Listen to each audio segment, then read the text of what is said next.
All right, YouTube, we're doing a little bit something different today. This is going to be a basically summary of what's happened in the new Regulation I so far. So, if you don't know, Regulation I has come out and we are doing not one but two restricted. I think a lot of people knew that this was coming. It's been predicted for a long time.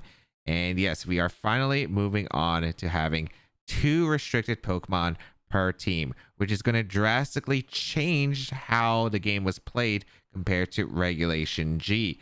And we're going to be kicking things off of what has happened in the last month since Regulation I has been announced, and we are officially starting tournaments as well as the ranked ladder for this month. It is officially started. May is the official go time of this regulation. Everyone else has been testing for the month of April, and we are going to break down what has been going on, my thoughts as well. And if you don't know, we're doing a bit of a different kind of style today. So I'm going to be doing this in kind of like a podcasty style. I don't know how this is going to go. So let me know in the comments down below what you think about this style after you watch the video. Hopefully you stay tuned to watch the video. We got a bunch of topics to cover today. And I had this logo. Commissioned for a while. The logo you're seeing down below. I've had that logo commissioned. Well, you can probably tell it's Gen 8 starters, so you could probably tell when it was created, but yeah. And then that was before lockdown, and like the entire idea of the Baekfast Club was something, a completely different idea, by the way. Like the idea, it was going to be a podcast, but it was going to be a lot different from what we're used to, but that's a different story. I thought, why not try it out and try something a bit different. We're going to be going through basically just a bit of updates about like the VGC stuff, what's been going on in general, my takes, and yeah, doing this solo because I felt like I could just cover a bunch of information through this topic in a precise manner. So if you think that sounds good, make sure you let me know in the comments down below, because if this goes well, because this is only an experiment, if it goes well, I'll keep doing it, right? I'll do it like maybe once, maybe twice a month. And if it doesn't go well, great, I'll just continue uploading the ranked battles like I normally do and just, focus my time there. So let me know in the comments down below if you do enjoy this style and we get good feedback. I will continue the series. So we are going to be starting off with, I think we have to look through the previous regulations before we can get into the current one. So we have Reg I. We are starting off with, how does it compare to Regulation G? So Regulation G, of course, is the format we have been playing for two regulations, I guess technically at this point, because it was the regulation for the 2024 World Championship, and it was the regulation that we have played since the beginning of this year until May, which is now going to be turning into Regulation I. What that format was a one restricted Pokemon, so you can only have one legendary Pokemon on your team per team, and we did get to see quite a bit of Pokemon. Like there were a lot of restricted Pokemon that were utilized. And let's look at like the results from, I think, the 2024 World Championship, because I think that kind of showcased it the best. So when we look at this 2024 World Championship, I mean, we see a lot of Pokemon that we would expect in a format to do well, and a lot of restricteds that have their own different kind of archetypes, right? We saw Miraidon do well. It's a archetype that just did really well throughout the entire generation, especially the team that consists of like Whimsicott, Ogerpon, Heartflame, Urshifu, usually Rapid Strike. Sometimes they would run Dark Urshifu, Ferrograph, and Iron Hands. This was a very common core in Regulation G, and it was a very popular team. And Miraidon did really like to capitalize off the Whimsicott that was able to support the Miraidon with Tailwind, with Encore Pressure. We saw it win the first Regulation G regional in North America, and it's pretty much picked up since, because like Choice Specs Miraidon was just absolutely crazy. It was originally thought to be one of the more worst restricteds you could bring out, but then it just like popped off. It just popped off and it never stopped losing momentum. So that is basically a core that I really enjoyed, next to Ferrograph with Armor Tail, Threatening Trick Room. Iron Hands able to get an attack booster thanks to its ability under the electric terrain, and could provide fake out support for the Miraidon. It was just able to do incredible. Then we had stuff like Caly-Ice Trick Room that was able to do a lot. We saw a lot of balance cores with Incineroar, Amoonguss, Urshifu, Pelipper, sometimes Raging Bolt. Sometimes we saw more offensive takes like the Landorus Incarnate and the Iron Valiant that was able to do well. We saw like Zamazenta stuff next to Xianpao, just running a lot of offensive pressure because of the Sword of Ruin, giving the Zamazenta body press a huge amount of damage. And you didn't really care about lowering the defense on Zamazenta because you're already at +1 and you have a really high defense stat. So it didn't matter if Zamazenta's defense is lower, it is still taking hits pretty well for the most part. Then basically we saw some other stuff like balanced teams like Terapagos was very common with Calm Mind, especially. It was just able to tank attacks paired up with, again, balanced Pokemon like Rillaboom and Sinnoh Urshifu. It's just really weird seeing or saying Urshifu in a balanced team because I don't think that Pokemon's balanced. But yeah, Pokemon like this, sometimes redirection of Ogre Pawns, sometimes like Xianpao to add more pressure. The booster Flutter Mane with speed control for like Icy Wind Thunder Wave. We saw some Calyx also run this kind of similar balance. They would run Clefairy as well as Raging Bolt, Ogerpon that was able to do well. Usually it's a nasty plot setup set. It was able to do quite a bit less popular of a restricted, but one that absolutely a lot of players did respect. And yeah, then we just saw like other takes. We saw some Kyogres. We saw I think only a few Koraidons. Yeah, there were like a few Koraidons, but yeah, those were probably the most common restricted Pokemon in Regulation G. And we'll compare to how like all those restricteds are actually being showcased in Regulation I. Will they go up in usage or will they go down in usage? Because you're allowed to, again, have 2 restricted Pokemon per team. And we'll see how like those teams tend to mesh. Because a lot of the teams right now in Regulation I, a lot of them seem like just compositions coming from Regulation G and just adding restricted to one of those compositions, because that's how usually players are like just trying to experiment with the format currently. But I do see us devolving from this situation and building teams specifically for Reg I once the meta is kind of stabilized a bit after the first few weeks of official tournaments. So that's basically what Reg G brought to the table. Let's move on to, I think before we actually get into Reg I, we should also think about a previous double restricted format, right? Because this is a 1 restricted format. It plays a bit differently. What happened in the last dual restricted format, which, if you don't know, which was Sword and Shield, the 2022 World Championship. And it's had quite a bit of differences. There was a different mechanic, for instance. And yeah, but we did see some restricted duels, and a lot of them are still pretty applicable, I think, to Regulation I. So I think it should definitely be covered. For instance, one of the most common restricted duels back then was Zacian plus the Calyx Shadow Rider. And I don't think it was a surprise because Zacian, of course, Behemoth Blade was really big back then. You had basically the double power Behemoth Blade against Dynamax Pokemon. You always got an attack boost every time you even switched in. Now you have the Shadow Zacian with like the attack nerf from 170 to 150 alongside Interpret Sword, only activating once per battle, which, man, they really nerfed that Pokemon hard, but unfortunate. And then Shadow Rider, one of the most common restricteds, usually tend to run Focus Sash in the double restricted format just because it was really good at doing what it can do, right? Astral Barrage was just a great Pokemon that can just do immediate damage off the bat, or it could be really good in a late game cleaner situation. And so a lot of players just ended up using Shadow Rider Calyx. It wasn't usually the max Pokemon. Sometimes you would if it was Life Orb or you wanted a physical defense drop, but it was just a really good Pokemon because it had one of the best speed tiers in the game, right? Base 150 is absolutely absurd. It was one of the few Pokemon that could outspeed Zacian too, so no surprise there.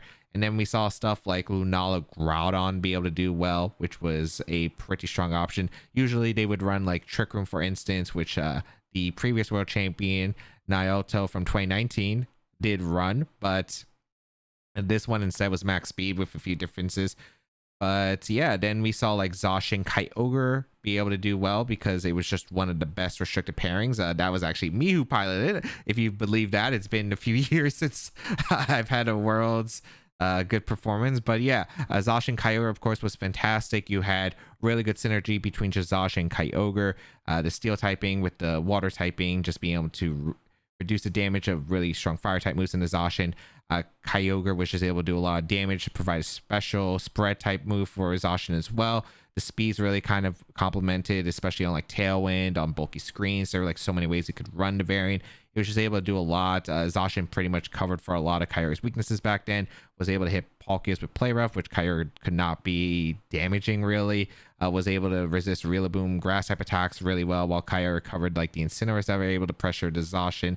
So yeah, there were like a lot of just compliments to Zacian Kyogre and was able to do well then. And then we had stuff like Palkia Caly-Ice, which was able to do pretty well. One of the more Trick Room teams that were actually able to do something back then.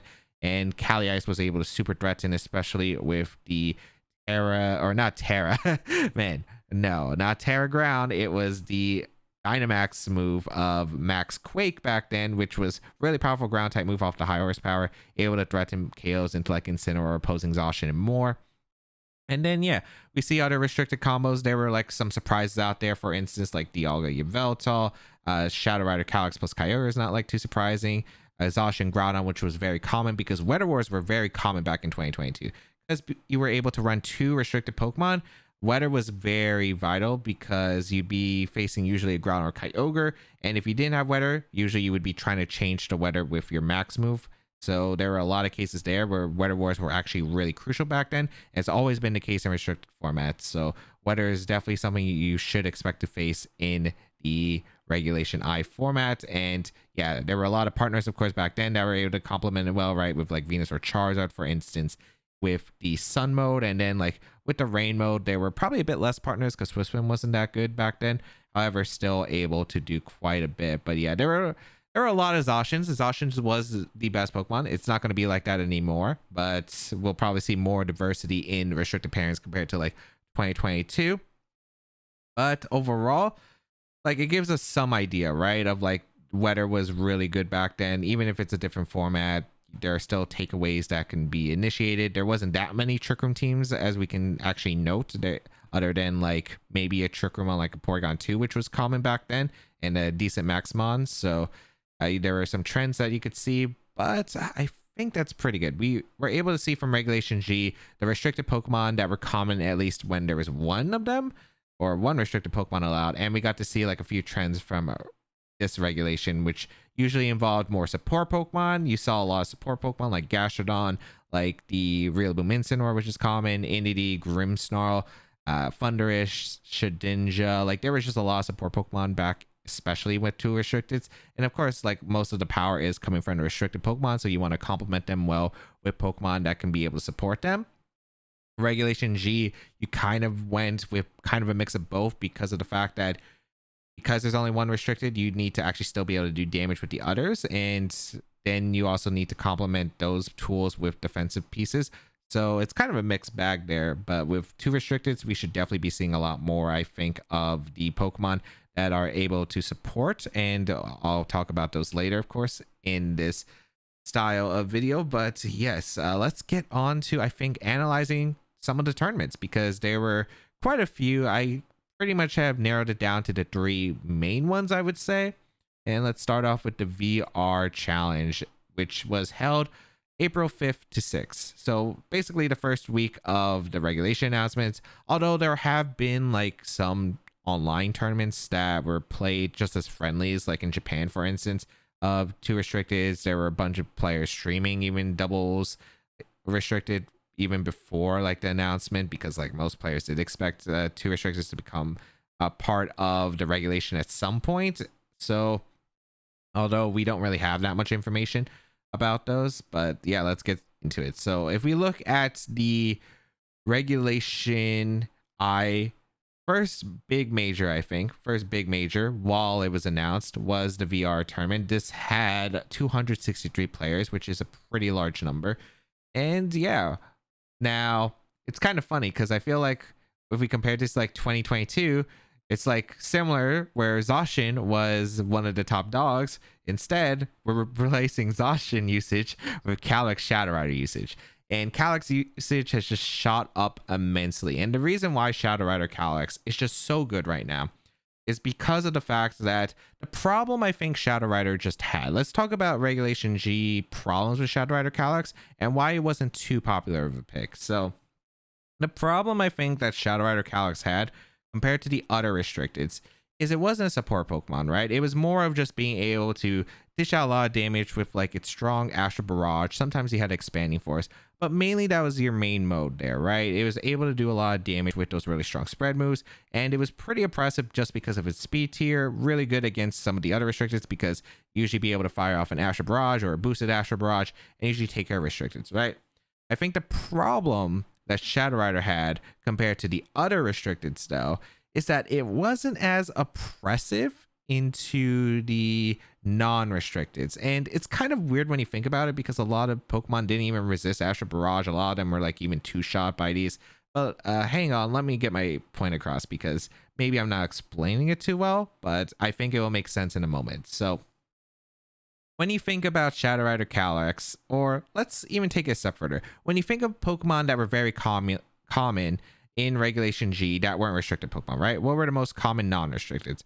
There were Pokemon like Urshifu, Pokemon like Rillaboom, Pokemon like Amoonguss, Pokemon like Xianpao. Like, there are a lot of Pokemon like Raging Bolt, like Dondozo. There were so many Pokemon, for instance, that we can think about. And a lot of these Pokemon that were common, right?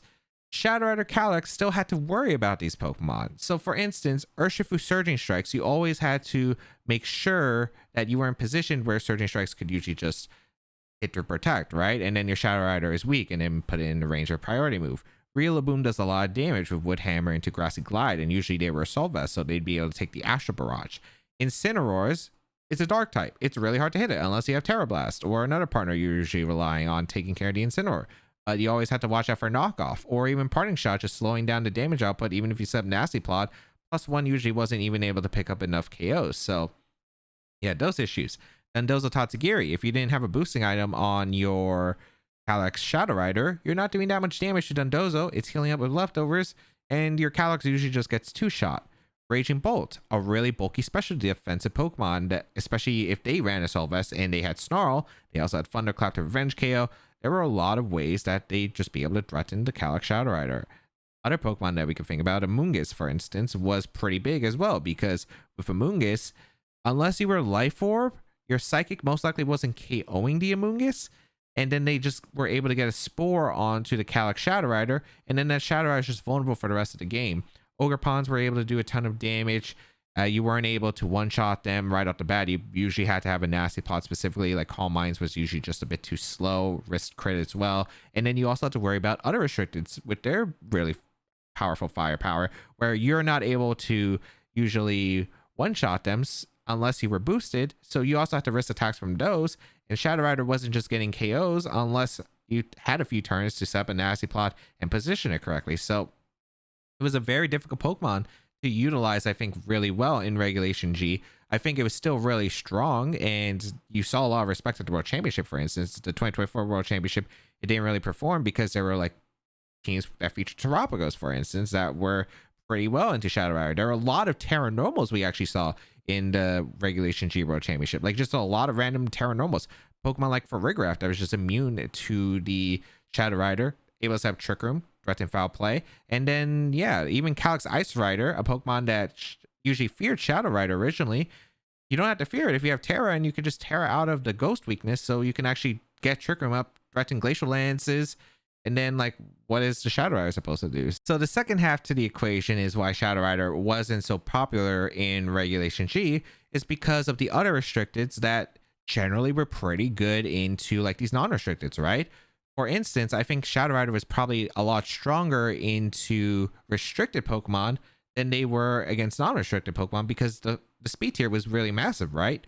While the other restricteds, let's take for example Miraidon, right? It was pretty good into a lot of the non-restricteds. It was really oppressive into them, right? If we think about ones we listed before, Urshifu, for instance, you don't care about certain strikes. Close combat does like 50 to 60%. You also have Terra Fairy that you could just resist a close combat, and you can threaten a one-shot. You do a ton of damage. You're still already pretty fast. Yeah, so you didn't have to worry about Urshifu. Rillaboom, it's kind of weird because Rillaboom gets rid of the terrain, but it pretty much forces Rillaboom in. Draco Meteor's still doing a lot of damage. Volt Switch, Dazzling Gleam. I mean, but the thing is, Rillaboom also can't touch the Miraidon unless they ran high horsepower, but that was really uncommon. You pretty much had to run U-turn so you could keep the momentum with the grassy terrain setup. Amoonguss, you just shut down with the electric terrain, so you didn't have to worry about Spore, and Amoonguss couldn't do damage into you, and like Miraidon even threatened the knockout with Draco Meteor in the electric terrain, so that was also a factor. And Raging Bolt, again, you do threaten Draco Meteor and Dazzling Gleam with Terra Fairy, so bolts could counter it sometimes, but like you had to do a lot. Usually you had an Assault Vest 2, maybe force a Terra so you can actually go for like a Electric Terrain boosted Thunderclap. But yeah, like for instance, it was really oppressive into those Pokemon. Then you had other Pokemon like Zamazenta that was able to do a lot with body presses into a lot of the non-restricteds, especially powered up with the Xian Pao, for instance. And Caly-Ice that was able to do pretty much the same thing, right? Like Rillaboom, Incineroar, Urshifu, Amoonguss was always threatened by like really heavy damage. The Sun also helped just to power up its fire type moves and weaken the power surging strikes. So like that's just a few examples, right, of just why Shadow Rider was just hard, because even if you invest in bulk and give it the tools of bulk, it's still really difficult because it's not like taking the attacks incredibly well. And if you invest in the bulk, usually you're still missing knockouts at +2 because you didn't invest in a special attack. So it felt really awkward. And now we get into this new format of Regulation I. And what Regulation I provides for Shadow Rider is another restricted to help counter that problem, where you have another Pokemon that can actually deal with the non-restricted as well. So Shadow Rider's job can just focus more on outspeeding and threatening the other restricteds, right? So for instance, if we compare here, where we have Shadow Rider just dominant because of his fast speed tier, right? Like base 150 is literally the second fastest Pokemon in the game. The only Pokemon that outspeeds Shadow Rider in this format, if you don't count any boosters in base speed stat, is going to be Regieleki. And it's not very common right now. So Shadow Rider is basically the fastest Pokemon in the format currently. Able to threaten a lot with Astral Barrage. Psychic's able to do a ton of damage. Provide support with like Will-O-Wisp, can run Encore, Disable. It has really good support moves. And now Shadow Rider can play more of a support mon because you can rely on your other restricted to do the damage into the non-restricteds. And you can even use Shadow Rider cleanup. It's way more effective when you have two sources of offensive coverage instead of just one. So we're seeing a lot of Focus Sash Shadow Rider just pop up into the format just because of its speed tier being an incredible revenge sweeper. It puts on a lot of pressure. There's so many sets you can run, a lot of good support options that it just provides for teams. So let's also take a look at some of the teams. For instance, like Shadow Rider was able to run quite a few different sets as we see. Let's look at the first place team as an example. We're actually seeing a Life Orb Shadow Rider Calyrex able to set up a nasty plot, do its thing with Life Orb. But the thing about this team is it's a bit of a balanced team, sure, but I think Zamazenta also just complements as well, right?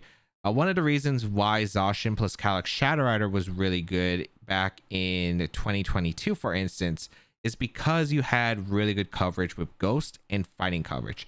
So +1 Sacred Sword and Astral Barrage were really hard to swap into.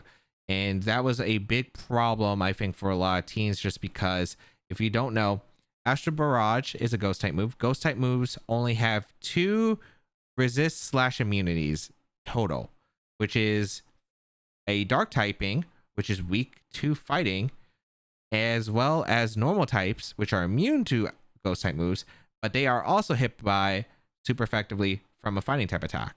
So that is the main reason you have this really good offensive coverage. Ghost and Fighting is one of the best offensive cores in general in Pokemon. And you have these really heavy hitters of both Body Press, that's a new move for Zamazenta, that's able to do a lot of damage off its defense stat, which is incredible, alongside the hard-hitting Astral Barrage. So it's really hard just to switch into the combination in general. So both of them on the field, able to put on pressure. Like for instance, Incineroar, one of the ways you would normally switch into Shadow Rider, one of the ways you threaten a Terra by the knockoff, right? You could just go for Astral Barrage plus Body Press usually and threaten the Incineroar usually, because they were Terra Ghost in Regulation G for the most case. Astral Barrage would cover if they Terra Ghosted, would knock it out. And Body Press, if they didn't Terra, the Astral Barrage damage from Shadow Rider Calyx, guaranteed that Body Press would KO the Incineroar. So puts on a lot of offensive pressure there. Another problem with like just using Calyx Shadow Rider back in Regulation G is the mirror was really annoying. If you played Shadow Rider mirror, there were a lot of cases where other players would just run like Terra Normal Calyx Shadow Rider just so you're immune to opposing Astral Barrage, making it easier for your Shadow Rider to sweep. And it was just a headache in general. Not many Pokemon got Wide Guard as well, since usually if you had Shadow Rider, you weren't running a Zamazenta. So it was just really hard to actually like fit tools to like counter Shadow Rider mirrors at that point. So it was pretty much a headache. What Zamazenta help accomplishes is that Wide Guard option, because not only does it protect from really strong spread moves, but it just makes the Shadow Rider mirror a bit easier because you actually have Wide Guard to help out against those Astral Barrages. So that's a huge thing. Another huge trend that you'll see probably in this format, I think Terabug Incineroar has rose up very much, mainly because of the combination of Calyrex Shatter plus Zamazenta. Because of the fact that usually Incineroar would run Terra Ghost for the most part. That was the most common Terra typing, I think, just throughout Scarlet and Violet. But now they're switching to Bug because of mainly the Zamazenta Body Press. You were immune to it initially with Ghost, but now you have to worry about Astral Barrage double ups as well.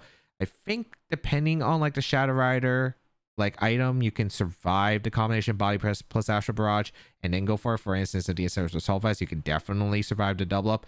And yeah, so a lot of them are just running Bug. As long as like opposing Shadow Riders aren't able to do enough with the Astral Barrage, you should be able to tank the both attacks with Incineroar, and then you can threaten a knockoff or at least survive the hit, right? And get Parting Shot or Will as well in the Zamazenta. So that's basically why Incineroar has been running the Terabug. Otherwise, I mean, pretty much what you would commonly see in Regulation G. There aren't too many changes from this, but yeah, otherwise it's just really strong. Shadow Rider, Astral Barrage, Body Press from the new buff Zamazenta, which we didn't see in 2022 because it didn't get Body Press access back then. Now it does, and it makes it a huge threat as it's basically taking over for Zacian. Like with Zacian nerfs and Zamazenta buffs with Body Press, it makes it a much more threatening Ghost fighting double up. And then we can continue to look on. We see some other Pokemon that can definitely put in work, like the second place, we saw Shadow Rider again. It had Life Orb, but it had Encore, which is interesting. So a lot of Shadow Riders do usually opt for Life Orb or Focus Sash. I think Focus Sash has probably been one of the most common items just because of its consistency, able to usually take one hit and then just fire off like 2 Astral Barrages just because of his speed tier, right? But Shadow Rider can run multiple different sets. We saw Nasty Paw in the first one, which makes sense. It was a balance team allowing you to set up. This one, it's more of a usually offense team, so Encore can just punish really like any passive plays, any protects, or any fake outs. Shadow Rider Encore just threatens it. They even run it on the Sash variant. You sometimes see Disable. There are so many different Shadow Rider movesets that it can be a pretty big headache, and Shadow Rider able to pair well with Miraidon because Astral Barrage with Life Orb next to a Chi-Yu, next to Miraidon, next to the Sneasler, again fighting Ghost coverage option, just able to really threaten pretty hard. And we saw Shadow Riders pair up well with Dondozo Tatsu because usually they'd be like Poison Stall, and you had your Dondozo Tatsu to stall out turns, and then usually you would either have done a lot of damage to Shadow Rider or you kept it in the end game so you could clean up with the Astral Barrages. Same idea applies, and it's still pretty effective for the most case here. Then if we look at more other teams, like we see some other options. We're seeing like the Trick Room Pokemon with Miraidon, for instance. The Calyx-Ice Rider Miraidon has been one of the most feared ones, but we don't really see it too much in this tournament. It actually did not even place that well. We also see like Lunala plus Steam Miraidon is able to do quite a bit of damage. You have the Lunala with the Shell Shield, which is just a great ability. And the fact that Lunala might just be better than it is in 2022, just because it is a great factor, is the Terra option, because you don't have that 4 times weakness to Dark or Ghost if you Terra. So it makes Lunala just a better Pokemon in general compared to like 2022. So it's going to have a lot more usage, I think, in dual restricted here. And you see another Calyx Shatter plus Zamazenta. This one, as you can see, does run that Focus Sash set with Disable instead of like a setup. It's just able to do a lot, right? Because if you're able to, again, Shadow Rise with the fastest Pokemon other than Eliki in the format, being able to Encore Disable and put your opponents in unfavorable positions and like stall out a turn. Could be 1 turn is necessary for Body Press to dish out a lot of damage. I think the Encore Disable sets are just so strong right now because let's take an example of Screamtail, right? Screamtail was a very popular Pokemon. It picked up especially towards like Regulation G Part 2 because we saw like stuff like Encore Disable be really good, especially for Terapagos setup. We saw it able to win a regional in the later parts of Reg G with the Lunala because it was able to Encore Disable, allowing for some setups for, or buying some turns for the other Pokemon to set up or do a lot of damage, right? Kind of the same thing kind of applies to Shadow Rider with this idea. It's one of the fastest Pokemon. You don't need a booster energy. You have your Sash. But what makes Shadow Rider so threatening with the Encore Disable options is the fact that if you get the turn wrong and get put in an unfavorable position, you have to switch out. And normally, like if you switch out against a Screamtail, it's really only the partner you have to really worry about, just because of Screamtail. Like the worst it can really do is Dazzling Gleam or Play Rough, and that does like that does like 0 damage realistically, unless you're like a Shein Power or something. But the problem is Shadow Rider Astral Barrage actually hurts. It does damage. So that's kind of the thing about like these setups on Shadow Rider with Encores and Disables. Like either or move could already be oppressive. So the fact that if you have to switch against a Shadow Rider, you're switching into an Astral Barrage, and in a lot of cases that's going to be pretty painful. Like that's going to actually do some pretty significant damage, and then you have to worry about a partner on top of that. So it can be a way more offensive Screamtail. It's why Focus Sash is also still good. You could guarantee a nasty plot setup. You can just have these moves like Encore Disable. You could have Will-O-Wisp on Shadow Rider, which we see being one of the faster Pokemon in general. Get fast Will-O-Wisp onto like Zamazenta, Calyx-Ice Rider, make them neutered onto Urshifu. It's actually pretty good on what it can do. So yeah, just so many options that Shadow Rider can provide. And yeah, otherwise there's not really too much to say here. There was a Calyx Shadow Rider plus Zacian team that was able to actually do well. This one actually had a imprisoned Shadow Rider, so if you do play the Shadow Rider mirror, you at least shut down the Astral Barrage.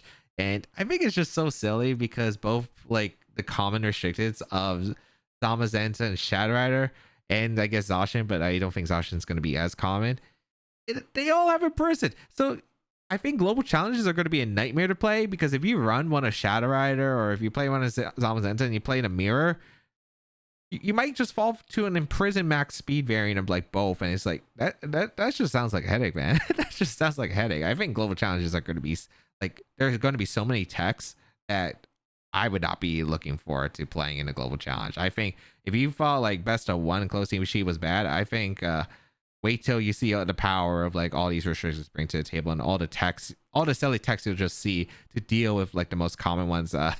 Yeah, good luck to anyone who plays the global challenges. Really, especially if you need your invite out to global challenges if you didn't get them already, because ooh boy. And then other stuff you see pretty much what we would expect. Weather plus Shadow Rider, able to do a lot. Miraidon, terrain control, some stuff based on Reg G. For instance, this team was based off like Joe Ugarte's Reg G team. I mean, there's a lot that's based off Reg G, right? Like even the team that Marco Fierro used to get top 8 also was basically Reg G, either Shadow Rider or Terapagos. Now you just have both instead of one.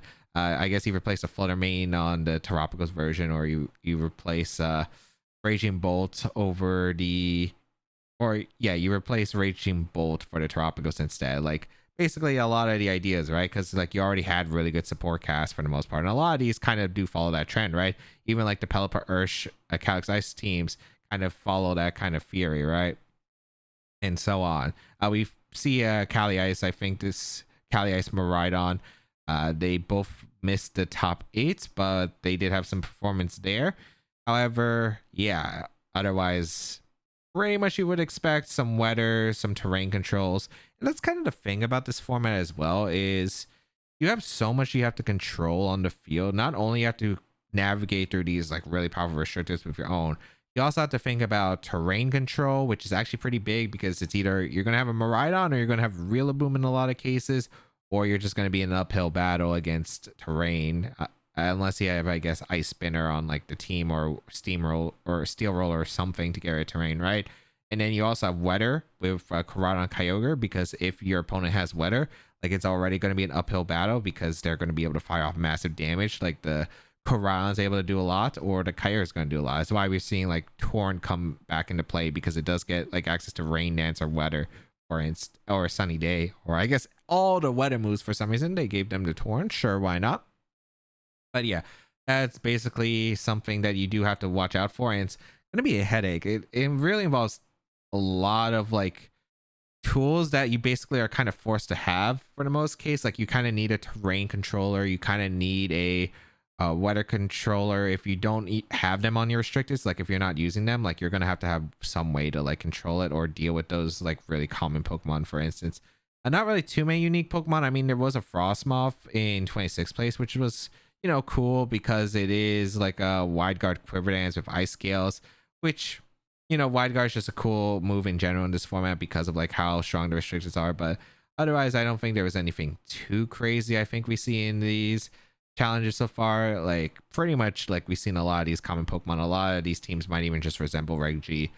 But yeah, that was the first week of Regulation I. And then I guess we can just move on to the second VR tournament, which actually happened 2 weeks later. This one had 265 players, so two more than the last one. That's a big win. But yes, overall, what's the story? Well, Calyrex, Shadow Rider, Zamazenta was able to win, and guess what? There were two of them in finals. The first place winner was Shohei Kimura, the world champion from the 2023 World Championship, and his take was a Focus Sash Encore Calyrex Shadow Rider. As I said, Encore Disable, just really good support moves in general. We've seen him with Scream Tail. Again, Shadow Rider, it's pretty much more impressive. Tailwind support with Rain Dance, Terrain Control, Zamazenta Ghost Fighting coverage. You have the Chien Pow to power up the Zamazenta, as well as the Urshifu attacks. Yeah, I mean, is there any really big surprise? Like, just really good Pokemon piloted by a really skilled player, just able to do well. Not much to say. Then we have Tabu that was able to do pretty well here with the Giga Drain and Nasty Plot Life Orb Calyrex Shadow Rider, which is a thing that was used in Reg G with usually like the Smeargle, because the Terragrass Giga Drain was actually able to do a ton of damage. You were able to resist Surging Strikes, which was at least pretty nice. And yeah, you have the Smeargle support, which is a Pokemon that's probably going to pick up a lot in this regulation, just because, again, I think support Pokemon for your really powerful restricteds even more valuable than it was in Regulation G. And this Smeargle set, pretty much wide guard support, double wide guard with the Zamzentas to protect the Shadow Rider, and Follow Me Spore Fake Out, just allowing Shadow Rider to, again, set up even more. Good common support Pokemon, not really much else to say. Like, it's pretty much what you would expect. Then you have stuff like Weather with Miraidon picking up more and more. We see a few Caly-Ice Miraidon that were able to do well in top 8. And yeah, I mean, I think they do have to diversify a bit from the before, at least. Like, we are seeing some changes compared to like what the original Miraidon team was in Regulation G, which was a team piloted by Arabega. We saw it win the 2024 World Championship. And then you see it with the Caly-Ice just over Amon, right? It's usually over either Iron Hands or Urshifu. Usually, I think those would be the most common Pokemon. But now we're seeing a bit more diversified sets. We're seeing some Pokemon changes. I think Incineroar plus Miraidon Calyrex-Ice is definitely better than Iron Hands. Mainly just because I think Incineroar does complement with the Intimidate Fake Out support. And just... I think having more ways to just like pivot around the board. I think having also like the dark typing just helps switching the Shadow Rider a bit more, since it is a more common Pokemon out there. But still, we could take a look a little bit and still able to do a lot, right? Like, most of this is not surprising. Iron Valiant was able to get second place in the World Championship, coaching and wide guard support for Calyrex-Ice Rider, as well as like wide guard for Miraidon, able to take advantage of the electric terrain, which is pretty nice. Not much to say there. And then if we look at the Calyrex-Ice Miraidon from Marco, it is pretty similar to what we would commonly see, just has an Assault Vest Incineroar, and then this Choice Scarf Landers to help out against opposing Miraidon matchups. So could be very nice indeed for those situations. And then ground is just good coverage, right? Like ground and ice and electric are just really good offensive coverages, right? Able to do a lot to the resistances of each other. So pretty solid. Otherwise, we're seeing more Lunalas. Not surprising. Lunala with Terra is still really good and able to pair well. We see Kyogre. We see more Shadow Rider plus Zamazenta. I think that's pretty much a trend you're just going to see. And yeah, I mean, there's not much to say. You see some trends here. I see some interesting restrictions like Ho-Oh, which is cool. But otherwise, yeah, I mean, you are seeing a bit more developed, more differentials on team building. However, still a lot of the same Pokemon, but I think we're still going to be experimenting a bit, right? Because this is a pre-stage before like all the official tournaments start happening. So we should get to see more unique teams to Reg I. Then you would just say, oh, that's just a Reg G team slapped with this, right, over this. Or maybe there's some inspiration from the 2022 duos out there. So one more tournament I did want to take a look at was a Regulation I tournament that happened in Japan. I don't remember if this is online or offline because I always forget which one Terasquares are, but this is the Terasquare. This is a tournament usually a bunch of Japanese players do like to play in, and we saw some really interesting teams. We don't really have any sets or anything, but there are VODs, I believe, so I'll link them down below if you do want to watch them.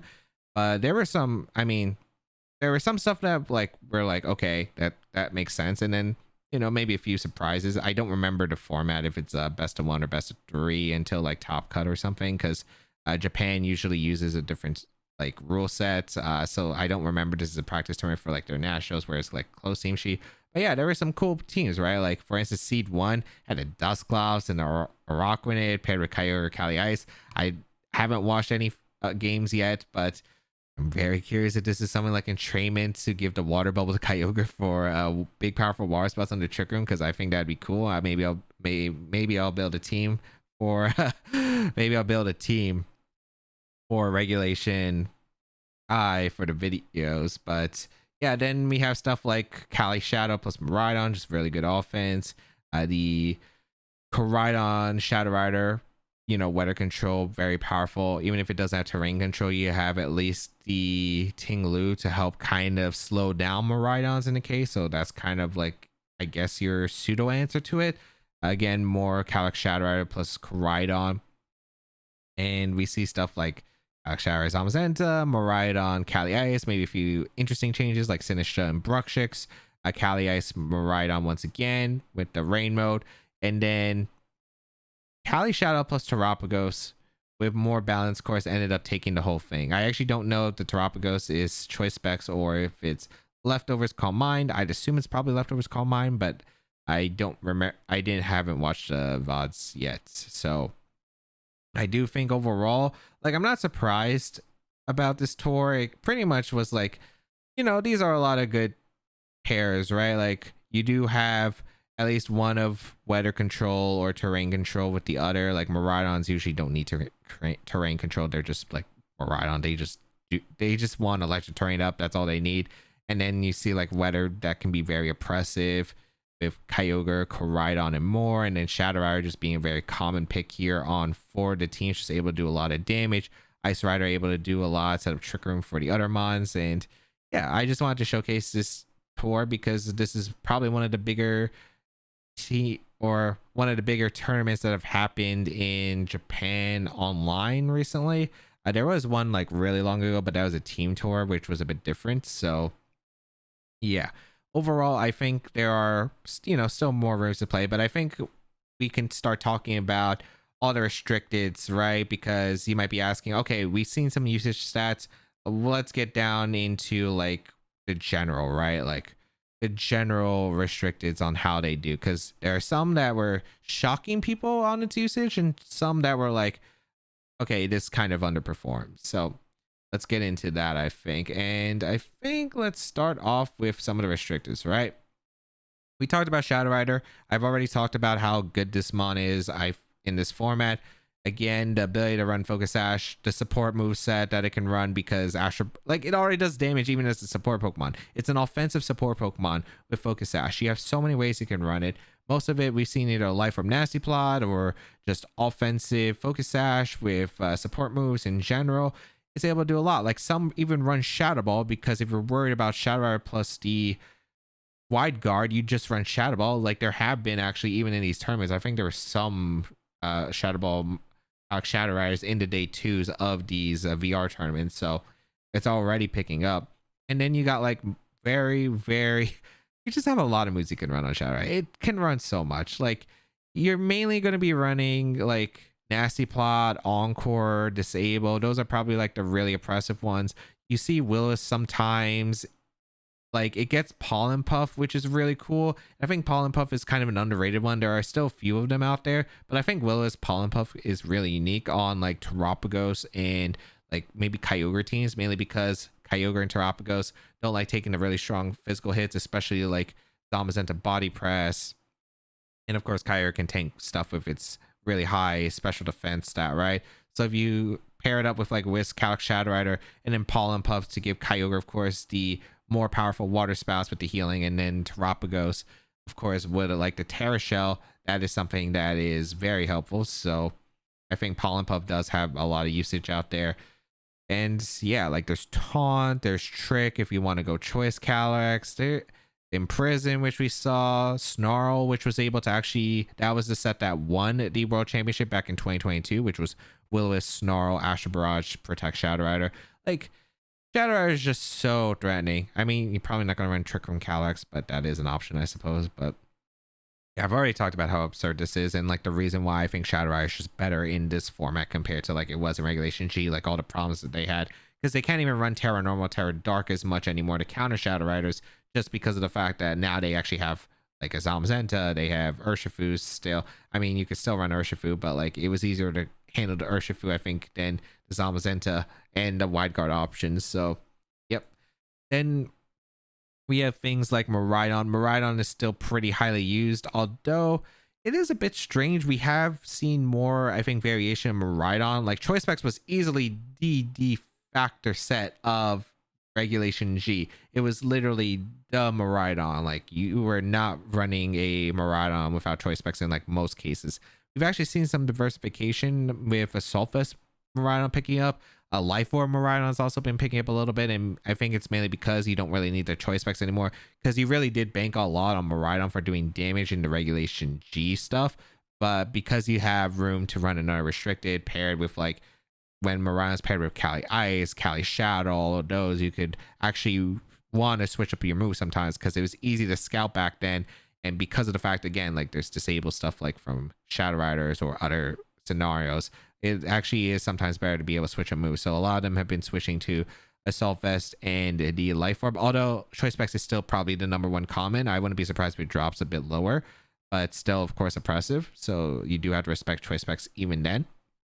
However, pretty much Miraidon's still doing the thing. Electric Terrain pretty much can help support. I think Amoonguss usage was something I noticed in the VR tournaments. There weren't that many Amoongusses throughout, like compared to a Regulation G where Amoonguss was definitely a lot more common, especially like then. I think the usage now is there aren't nearly as many Amoongusses as there were in Regulation G, and I definitely noticed I haven't faced many Amoongusses. So you don't really need the electric terrain support for Caly-Ice, and it might get a bit awkward. So I'm kind of curious if Amoonguss usage stays low or if it rises, and then it's like, oh, there's a reason to justify having Miraidon on Caly-Ice Trick Room, because Caly-Ice Trick Room is usually probably the defector Trick Room setter, right, in the format, because Calyx-Ice Rider Glacial Lands probably the best Trick Room restricted Pokemon out there. So kind of curious how it will perform over time. But Miraidon, a little bit changed his items. Sometimes they're even running like a Assault Vest Snarl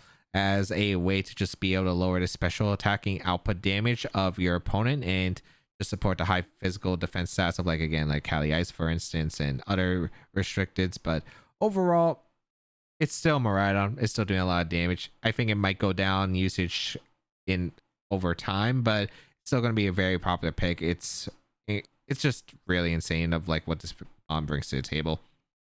And next is Calyx-Ice Rider. So Calyx-Ice Rider is an interesting mon because right now, even though it's had some performances in like VR stuff, like it was able to get, I don't think it was able to top 8 the first one. It was able to get 2 top 8s in the second one. But otherwise, like Calyx-Ice Rider, I've talked to a few players about this. It's interesting because a lot of them are on the downtrend. They don't believe in Caly-Ice nearly as much, and I'm kind of shocked because I don't think Caly-Ice is bad right now. I think the thing is, I think the restricted Pokemon that they're pairing with Caly-Ice isn't exactly necessary. So here's what I think about Caly-Ice right now.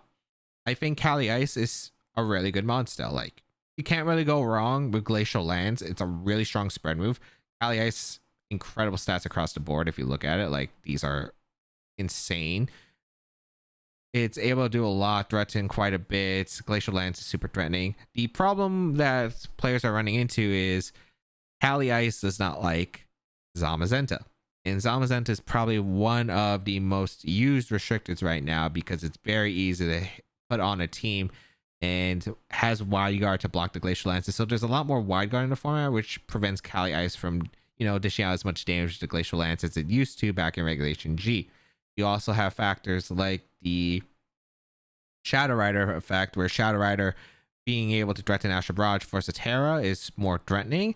So Ice Rider isn't as safe because there's a lot more Shadow Riders in the format than there were previously. So that's pretty much a reason why Ice Rider has been going downhill. Also, Trick Room in general. I think the idea of Trick Room has been pretty low recently because the only Trick Room setters really out there that we've been seeing throughout these tournaments have basically been like maybe some niche ones.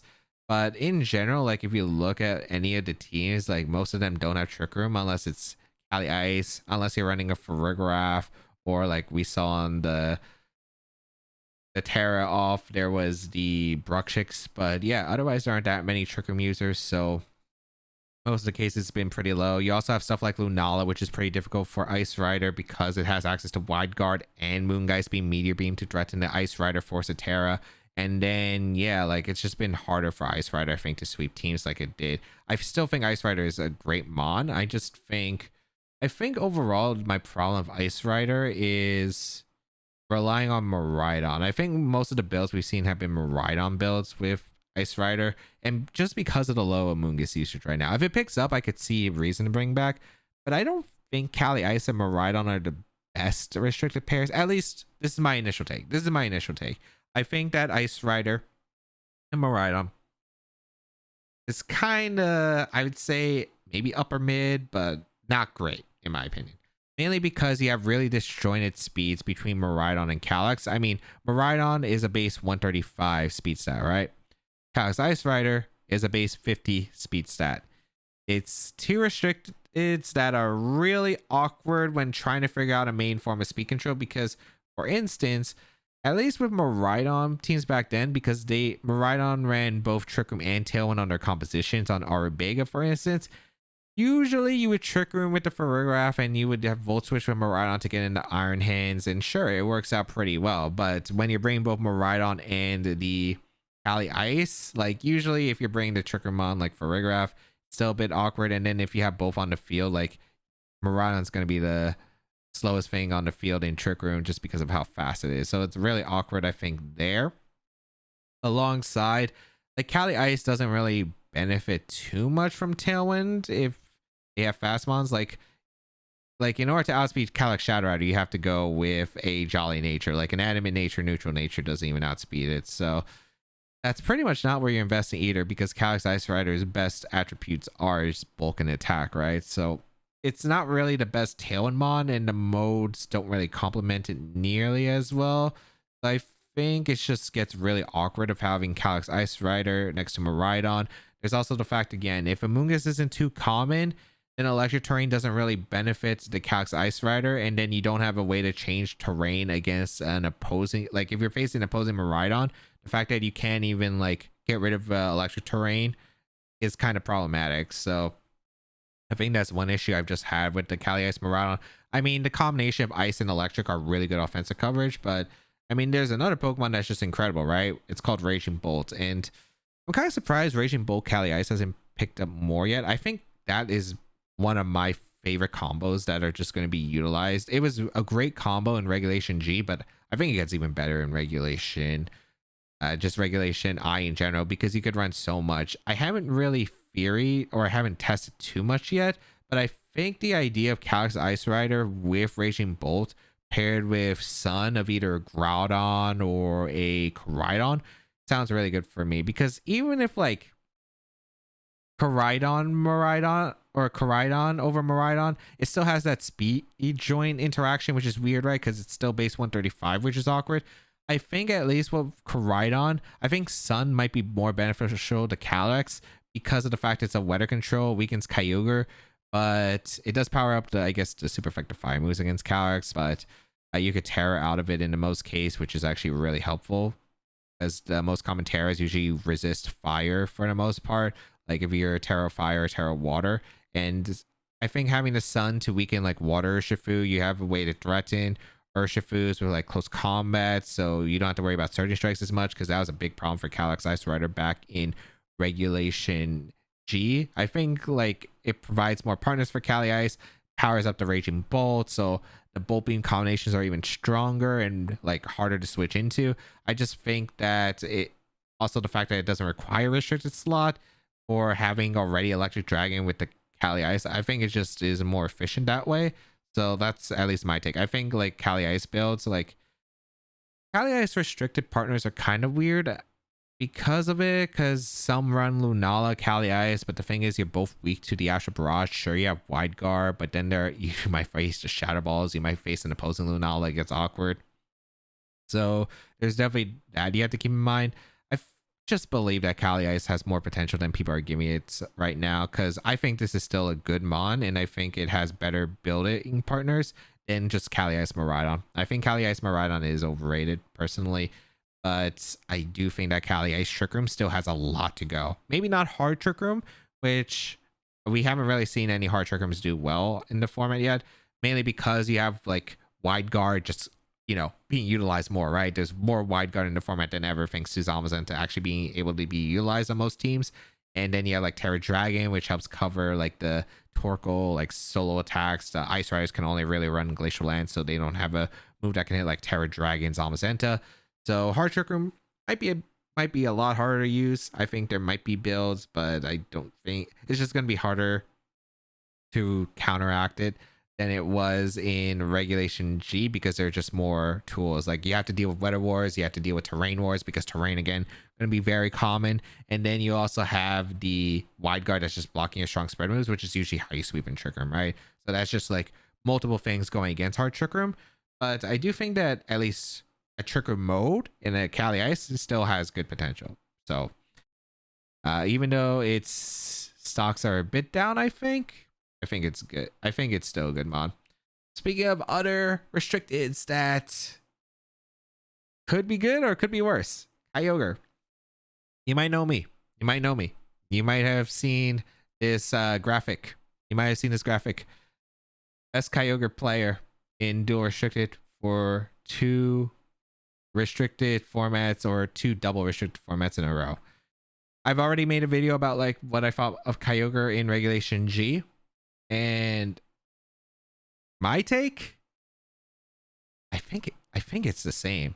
I still think Kyogre is awkward. The problem with Kyogre is Kyogre pretty much has the same problems against the non-restricted. You do have more power. Now you can actually have a secondary restricted. The problem is its best partner, which was Zacian, got nerfed very heavily. Very heavily. I don't think Zacian Kyogre, like Zacian Kyogre can help, right? Like Zacian can technically counter Miraidon, but the problem with countering Miraidon is you have to go Jolly max speed on, or not max speed, but you have to run a lot of speed on the Zacian and have to go Jolly. So you need that speed investment. And then because you can't run Adamant and you have like less attack to work with, like I remember one of my streams, I just played a Caly-Ice, right? And I played a Caly-Ice with the Adamant Zacian at +1, and the Behemoth Blade didn't KO. And I'm like, what is that? Like, even when I used like I guess it also didn't have Swords Dance back then, like, because I would like the only time I've used Zacian was at like a global challenge basically with Zacian, and I had Swords Dance, so I would still be able to KO Caly-Ice. But the fact that I didn't even KO Caly-Ice in neutral was just absurd to me.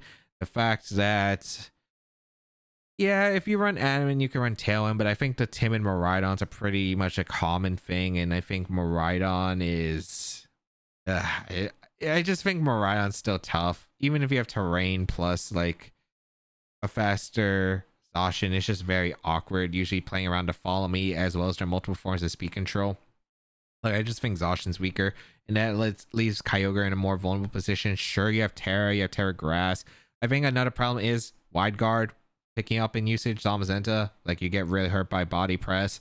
I think if I were to run Kyogre in this format, I think Hydro Pump is a must, because you have to play around the Wide Guards.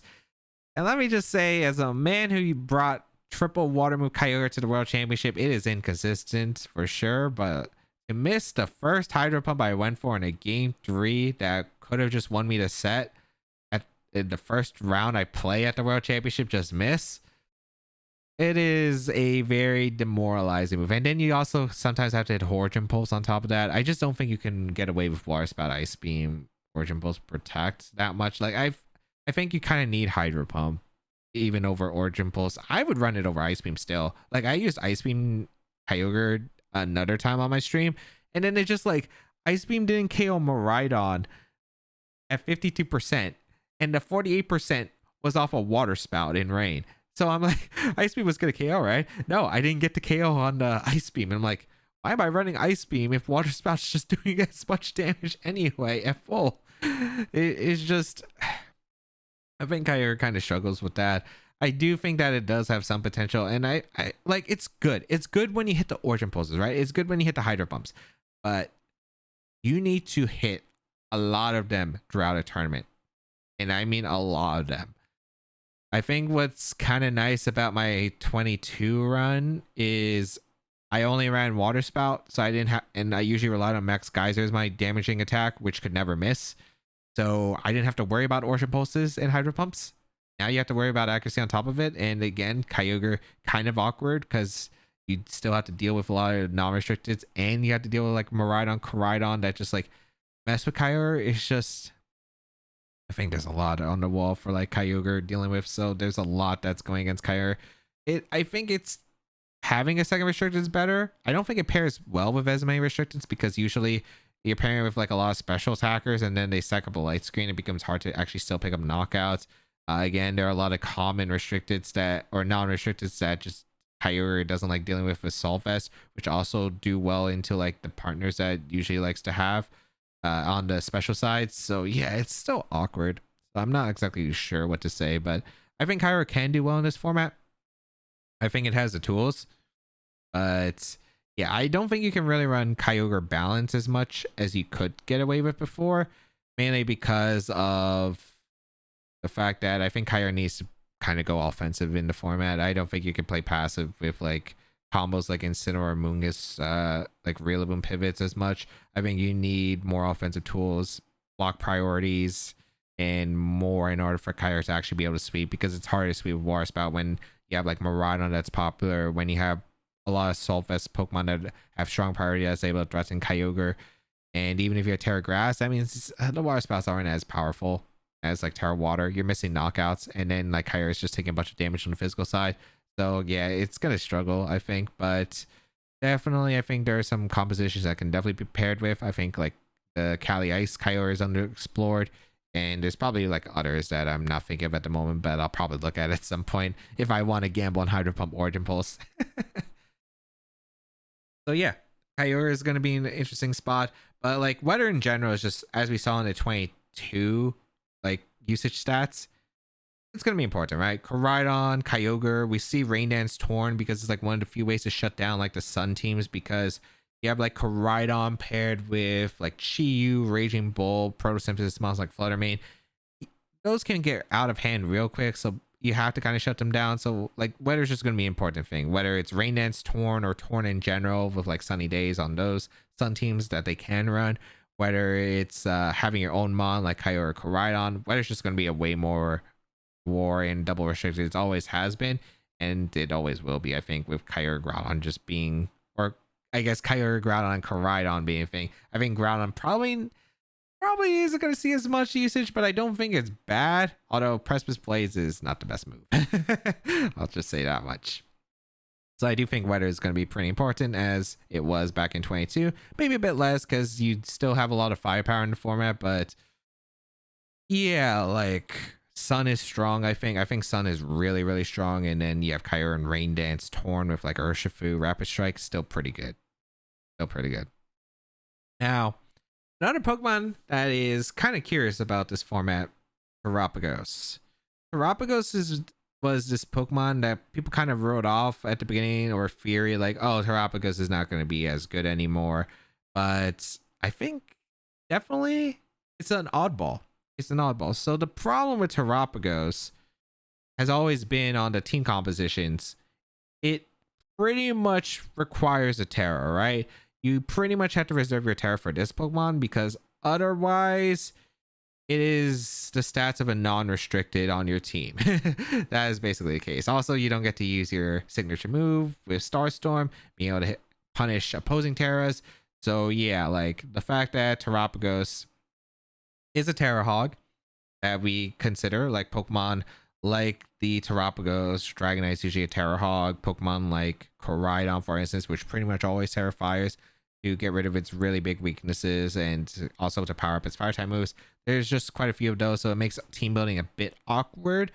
But yeah, Terapagos also had to deal with finding restricteds becoming more popular, right? We have Rhydon, which has risen usage significantly, and Zamazenta, which has risen usage significantly. And Body Press, Close Combat, Collision Course, all of those moves threaten the Terapagos. So yeah, that is something Terapagos doesn't deal with well. But I think that what's the beauty of Terapagos is you can actually run another restricted, and it kind of helps patch it up, right? So like we saw Shadow Rider plus Terapagos able to win the Japan tour, and we see a few of them in the VR tour do well. So I think it has a good potential with the Calyx Shadow Rider, and I think probably some other restricteds. Although it is weird, right? Because it's a Pokemon that can get rid of terrain and get rid of weather, so it can be awkward. We've actually seen like a few combinations of this.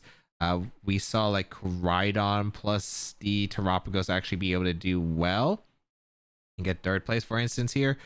And it is very awkward because these Pokemon both kind of rely on Terra, and also like Rhydon really relies on the sun being up. But I guess you're able to reset the sun at least at some point, which is kind of nice with Terapagos, and you still do a lot of damage to close combat. So it's usable, like it's workable to deal with. However, it really requires precise positioning, and there are some scenarios where like you need this Terra or you need to sacrifice something, right? It's either you sacrifice the weather for the Koraidon's damage output, or you sacrifice your Terapagos' ability to go for spread Terra Starstorms and sweep, right? So I think it does have potential, and we see a few Terapagos Koraidons do well right now.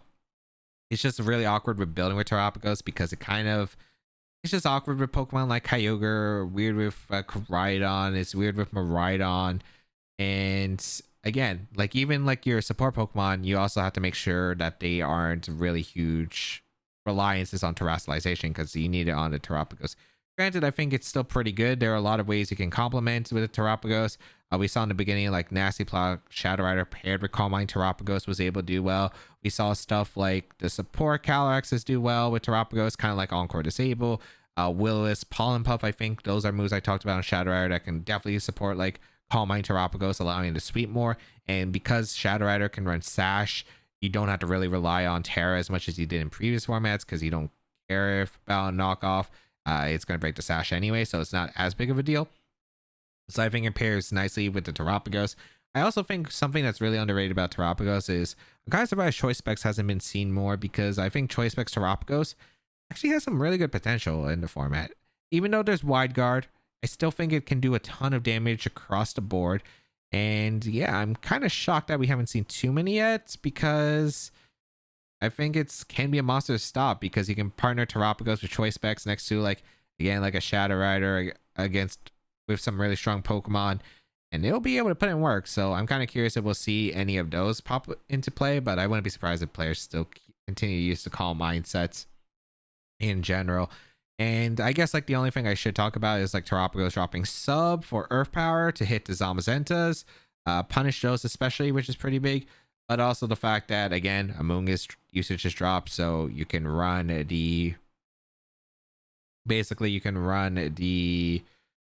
Earth Power over the substitute. But also you have Shadow Rider, which can help prevent the Terapagos from taking a Spore, because you could go for like a Psychic Terra Starstorm double up into Amoonguss to pick up the knockout. Also, you have Shadow Rider to threaten Urshifus with the Psychic, so it actually isn't as necessary to get a sub up against like a close combat Urshifu, because you actually have Calyx Shadow Rider that can threaten it that way. So what other things I want to talk about? Oh yeah, Urshifu Amoonguss usage, since I do think that's kind of weird, because Urshifu Rapid Strike, very popular Pokemon pick. It'll still be good in Reg I, and it will still continue. I think Urshifu probably usage is going to drop a little bit. I think the problem with Urshifu is overlapping the fighting coverage with Zamazenta. You have Sun that's making it more awkward. Although you still have the Rain Dance teams that are going to perform well with Urshifu. Some Kyogre teams will probably still run Urshifu, but in general, I think it's still a good mon. It's just probably a bit less than it was going to be used in Reg G, just because like they're actually more, since you have two restricted, you actually have really good firepower that you don't even need Urshifu in some cases. And yeah, like I think it's still a great mon, like we're gonna see it, but because of the sun, because of like other things, because of more firepower on teams, because of like having a secondary restricted, I don't think it's nearly as necessary. But yeah, I think Amoonguss usage, it's interesting because Amoonguss, I feel like always has had this trend where at the start of a new regulation in Scarlet and Violet, usage is low, and then it rises towards like the middle and end of the season. And I think Amoonguss is going to have the same case. Like I think just because the Miraidons are running around are just so popular that it just kind of scares away of using Amoonguss, because in order to utilize Spore, you would have to have like Psychic or Grassy terrain, basically. Like no one's running Wheezing for the Misty terrain, and that would also shut down your Spore anyway, so that doesn't even change anything. I think Amoonguss, it's good. It's good, but not right now. I think it'll have more usage later on. I think Amoonguss Caly-Ice can still put in work. Like Amoonguss is still performing, but it's nowhere near the usage rate of what it was previously. I think it still has potential. Pollen Puff is really insane move, especially with two restricteds. If they're bulky, redirections, of course, nice. Spore, of course, is very prominent. Has pressure with Sludge Bomb and Clear Smog, I guess. But really, I think Amoonguss will probably be low for the start, but probably rise up over time, just as Amoonguss always has, because Spore is just an insane move. It really is. But I think it has to wait for Caly or for Miraidon to drop a bit, and then it will probably rise back because, you know, people will realize Spore is just good. It always is. Now, what Pokemon do I think will do better potentially in Regulation I compared to other Pokemon that weren't as used in Regulation G and below? So, support Pokemon. I think I mentioned this before. Support Pokemon are just always going to be good. Ditto. Ditto is a Pokemon that we only saw a few times in Regulation G, mainly in the Joseph Ugartes team for Reg G with the Miraidon, Grimmsnarl, Volcarona. And I think all of those three Pokemon are actually really good in the format, but Ditto especially in 2 restricted, because it's more consistent to be able to get like usually restricted of your own, because there's 2 of them, right? So bigger chance of getting that restricted pair. So with Imposter, you just get the instant transform. You have Choice Scarf, you have Focus Sash. You can run other items, but those are going to be the most common ones, right? And it's just going to be a pretty good factor because Imposter copying the Pokemon in most cases. There are a few exceptions, like Terapagos is in its Terra form, as well as like a few other times it fails, but otherwise it's just able to copy the Pokemon, it's able to copy the boost, and then you are able to utilize a potential third restricted. I think it's hard to build around, but it's definitely going to have more utilization in Reg I than it was in Reg G. And in dual restricted, we usually see Ditto do pretty well. Like 2019, 2022, we saw Ditto used quite a bit, and it's always a Pokemon that just pops around, especially because of Imposter. If you copy like a Zamazenta or a Zacian and they have the boost, then the ability activates for your Ditto, and then you get another boost on top of that. So congrats, you have a +2 Zacian or a +2 Zamazenta that's able to threaten an even stronger Body Press or Behemoth Blade or whatever you really want to throw off. So it is a monster there, and I would not be shocked for Ditto to rise in usage because of the dual restricted factor. Other Pokemon we talked about, Grimmsnarl, we saw a lot actually in 2022. I think Grimmsnarl was just one of the better Pokemon to pair against Dynamax because of like Trick Lagging Tail, and Thunder Wave Speed Control was nice. Screens was helpful to stall out the Dynamax moves, but I think Grimmsnarl has picked up a lot in usage. I've actually encountered it a lot on teams, especially in the high ladder of Showdown, and it just does what Grimmsnarl does. It's annoying. Screens is pretty painful just to maneuver because you have a lot of Pokemon, a lot of strong damage output, slowing them down, making the 2 shots at 3 shots, and making miss KOs is pretty significant. And Thunder Wave is just that kind of move that can just swing the game in your favor. Permanent speed control for the other restricted. It's not a fun mon to deal with, and also when you're factoring RNG on top of it. Also, Foul Play is a pretty good move into Shadow Rider as well as the Caly-Ice is. So yeah, no surprise Grimmsnarl will be able to do well. Volcarona is another Pokemon we touched before, mainly just because it's good into a few certain restricteds that paired well or positioned right. Like it's good into Shadow Rider if Quiver Dance is set up and you have a light screen ideally. Good into Zamazenta just because of Flame Body alongside the resistance to Body Press, which is pretty good. Threatens also super effective damage. You have Calyx-Ice Rider, which can't really touch it for much damage other than high horsepower, but you also resist Flame Body that way. You resist Glacial Lands, you get Quiver Dances up. Also, like the factors of Miraidon. If you have Quiver Dance and Light Screen, you're able to usually tank on the Miraidon. There's like quite a few that like just the Volcarona is able to do well against, so I wouldn't be surprised there. We've even seen some support Volcaronas with Rage Powder, Tailwind, and more. And those sets are, I think, interesting. Like Willow support, like I think they're all pretty good. I think Volcarona just having the ability to tank on the Zamazenta, especially Zamazenta plus Shadow Rider, like it can usually survive both hits at least, which is pretty important. I think the fact that it can also just scare away a Body Press like coming, and if you get the Flame Body immediately, it's really good for you. So I think Volcarona definitely has some more fun time here. Another Pokemon support wise, which not on the list, I'll get to the Pokemon on the list a bit. Thunderous Incarnate. It's kind of same thing with the Grimmsnarl. Thunderwave is just really good. You have weather control with Rain Dance. You have Eerie Impulse, which can be very helpful. Leer, I think, is a cool tech that we've seen to shut down the body presses from Zamazenta because you just weaken it more. So I think Thunderous Incarnate also has a really good time here. And then another Pokemon on I list. Regieleki is literally the fastest Pokemon in this format, base 200 speed. Why are people not using this Pokemon? I think it's a good Pokemon. Electro Web is just really insane with Glacial Lance, like Caly-Ice Rider, like other restricteds that you could probably pair with this. You have some fun combinations you could probably do, but in general, just Electro Web, Volt Switch, Thunderbolt. You have Screens as an option, although I don't think it's as necessary because it's more of a frail Pokemon, but I think Eleki is good. Like, I'm kind of surprised Eleki hasn't really picked up much. I guess because it has, again, a very limited move pool, just electric moves, maybe a Terra Blast surprise, and then Screens, but I think Eleki is a really good mon because of the fact it can speed control. Like this thing even has access to like just, it does get Thunder Wave, right? I don't see Thunder Wave on the list. Yeah, it does get access to Thunder Wave. So you can Thunder Wave through like the wide guard in case, but I think Eleki is just really good. The fact that base 200 with speed control, kind of surprised it hasn't been used as much, but yes, I think it's good. Annihilape's an interesting Pokemon because it hasn't been used too much in Regulation G, but was used a few times. I think Emilio Forbes getting top 16 at the North American International Championship was a big one. I ran the Scarf 8 with Final Gambit, which was good. I ran Final Gambit 8 based off that inspiration. I thought it was solid. Like being able, with its high HP stat, able to get rid of restrictors with Final Gambit and take the trade, which was really incredible if you got it off, or always forcing that pressure so they would either protect to waste a turn or maybe like have to hard switch if they didn't have protect. I think it was a good choice. So I think Annihilape is a Pokemon that can definitely get a lot of momentum.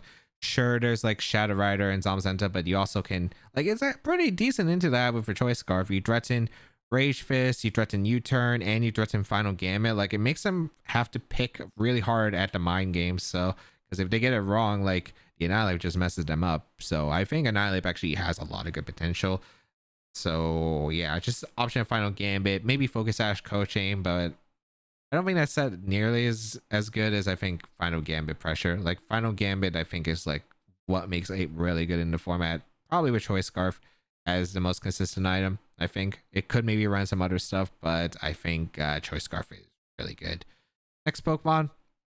Priority blockers, Serena, Queenly Majesty is still really good. Like I brought both Annihilape and Serena because I had faith of them and their abilities of what they could do that they brought to the table. Like Priority is just really good in the format. Of course, you have Fake Out, you have a lot of other priority moves. Serena, just being able to block them and help support the partner, especially like Kyogre teams. Kyogre teams love Serena. I think there's probably maybe a few other teams that could utilize Serena, maybe like Shadow Rider teams. like offensive. But yeah, I think Serena, Queenly Majesty has some decent offensive coverage, has helping hand support.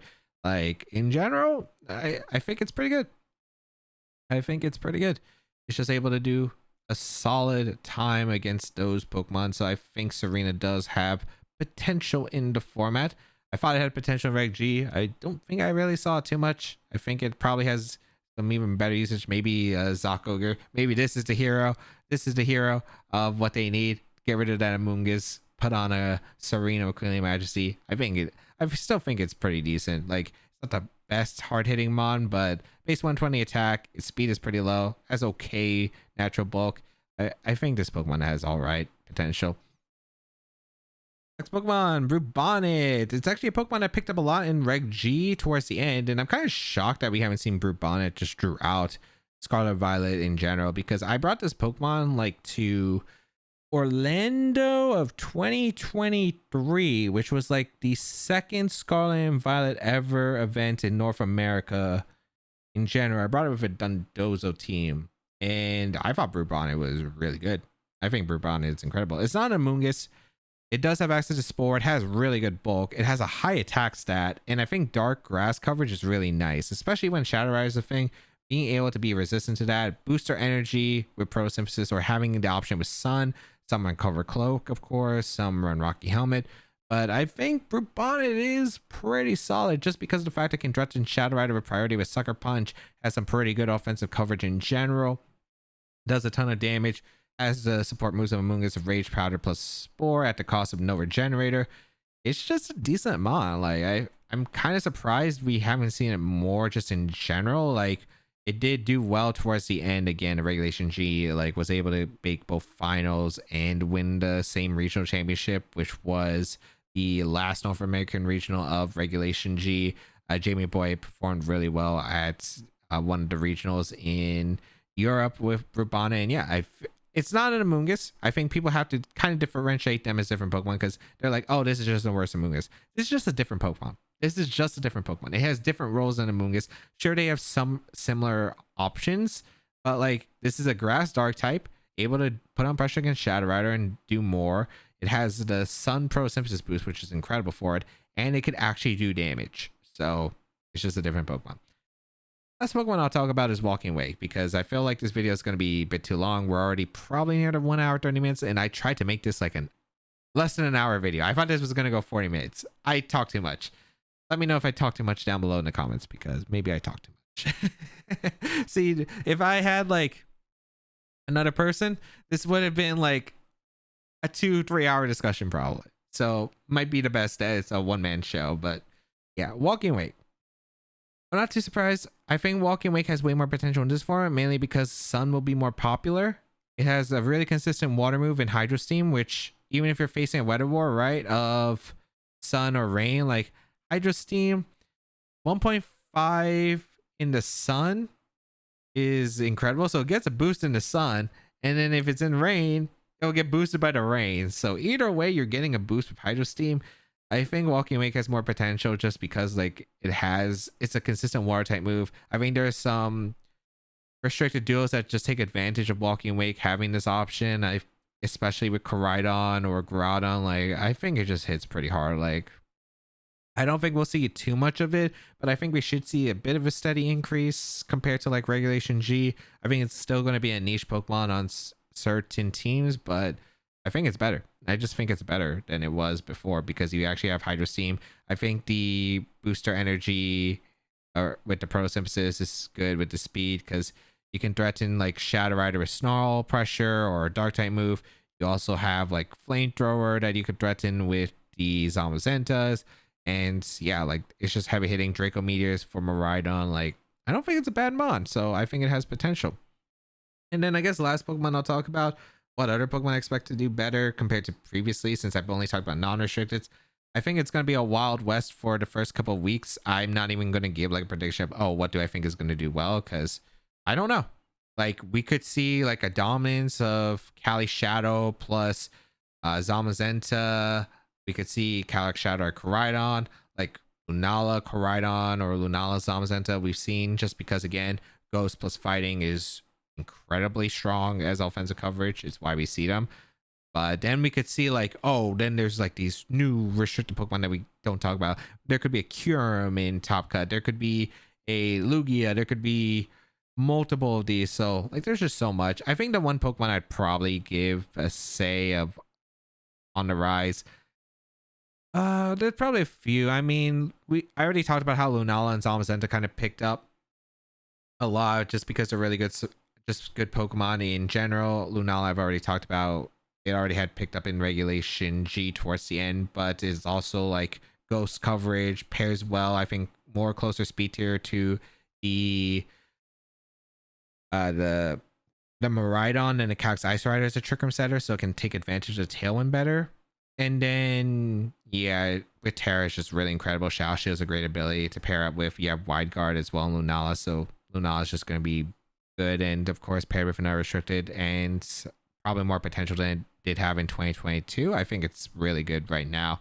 Zamazenta, of course, went from, you know, it was a common pick. I wouldn't say it was the most popular pick, but it was a common pick, and of course it's going to be a thing. And then the other one I would say that's picking up recently has been Ho-Oh. Ho-Oh's been very popular in Japan recently, especially Ho-Oh Koraidon.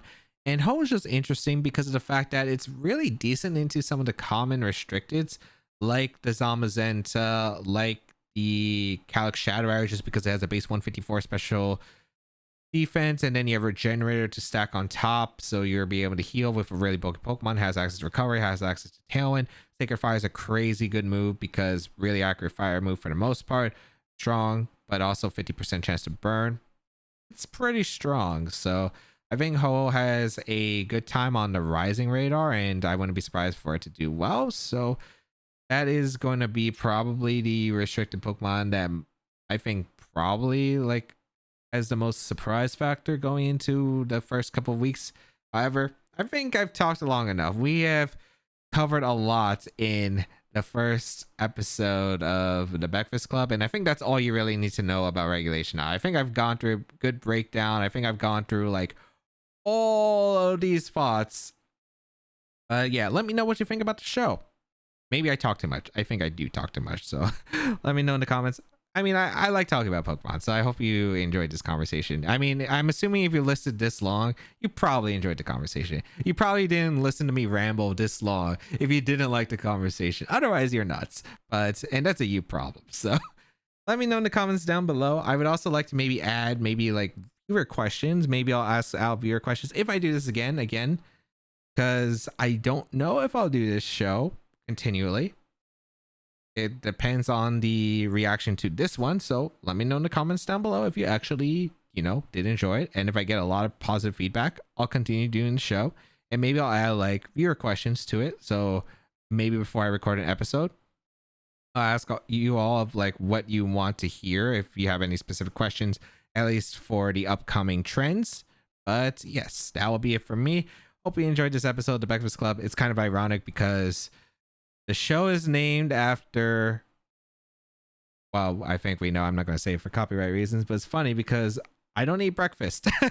I eat one meal a day. I don't eat breakfast. So it's kind of an ironic title. It's a long one, but yeah, so that's a story for a different day. It's too long. I've spoken for an hour and a half, basically continuously. I'm going to get my rest. Have a great day, and good luck to all of you competing at the regional championships of Regulation I, which the first one should be the Milwaukee Regional Championship, and this should be going right before Milwaukee starts. So hope you're looking forward to it, as I will, and we'll see how it goes.